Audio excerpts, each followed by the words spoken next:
দোস্ত বক্স অফিসে পুষ্পা 2 এর ঝড় যেন থামছেই না। দোস্ত সিনেমা মুক্তির পঞ্চম দিনেও পুষ্পা ঝড়ে কাঁপছে গোটা ভারত। দোস্ত পঞ্চম দিনে পুষ্পার ইনকাম জানলে আপনি অবাক হয়ে যাবেন। সেকেন্ড নিউজটি থাকবে দোস্ত কোটা আন্দোলনের সমন্বয়ক সার্জিস আলম, তিনি জুলাই শহীদ স্মৃতি ফাউন্ডেশনের সাধারণ সম্পাদক। আর এবার আরো একটি বড় দায়িত্ব পেলেন তিনি। সালাম, নমস্কার দোস্ত। দোস্ত পুষ্পা 2 সিনেমার মুক্তির প্রথম দিনে ভারতের সবচেয়ে বেশি আয় করা সিনেমার তকমা পেয়েছিল। দোস্ত পুষ্পা 2 মুভি প্রথম দিনে ভেঙে দিয়েছিল ট্রিপল আর বাহুবলী সিনেমার রেকর্ডও। দোস্ত বক্স অফিসে সিনেমার দাপুটে অভিযান এখনো চলমান।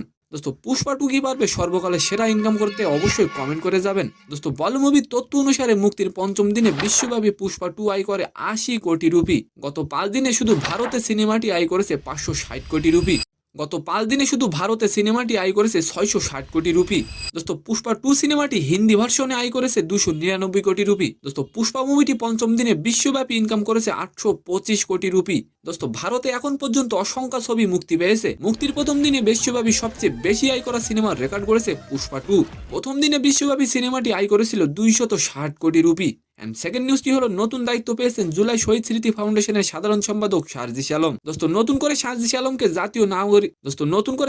আলমকে জাতীয় নাগরিক কমিটির মুখ্য সংগঠকের দায়িত্ব দেওয়া হয়েছে। দোস্ত সোমবার সার্জিস আলমকে এই দায়িত্ব দেওয়ার বিষয়টি জানিয়েছে জাতীয় নাগরিক কমিটি। দোস্ত ফলে এখন থেকে জাতীয় নাগরিক কমিটির বর্ধিত কাঠামোয় যুক্ত হলেন সার্জিস আলম। তো সম্মানিত দর্শক, আজকের ভিডিওটি কেমন লাগলো অবশ্যই কমেন্ট বক্সে জানাবেন।